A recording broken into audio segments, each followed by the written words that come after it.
एक दिन एक नन्हा बिछड़ा अपनी मां के साथ हरी भरी चरागाह में घूम रहा था। चारों तरफ हरियाली थी, परिंदे चहचहा रहे थे और सूरज की नरम किरणें जमीन पर पड़ रही थी। बिछड़ा खुशी से उछल कूद रहा था और उसकी मां मोहब्बत भरी नजरों से उसे देख रही थी। अचानक आसमान पर घने बादल छा गए, ठंडी हवा चलने लगी और अंधेरा सा छा गया। बिछड़े ने हैरानी से ऊपर देखा, लेकिन उससे पहले कि वो कुछ समझ पाता, जोरों की बारिश शुरू हो गई। ठंडी बूंदें इसके नरम जिस्म पर गिरने लगी और वो सर्दी से कांपने लगा। गाय ने फौरन चारों तरफ नजर दौड़ाई।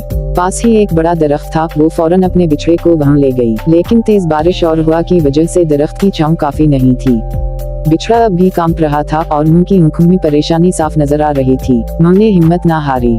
वो बारिश में भीगत हुई बाहर निकली और अपनी मजबूत गर्दन और मुंह से खुश्क लकड़ियों और घास इकट्ठी करने लगी। आहिस्ता आहिस्ता उसने बिछड़े के लिए एक छोटा सा साइबान बना दिया। फिर इसने अपने बिछड़े को अपने करीब किया और अपनी गर्म सांसों से उसे गर्म करने लगी। बिछड़ा अपनी मां के साथ लगकर बैठ गया।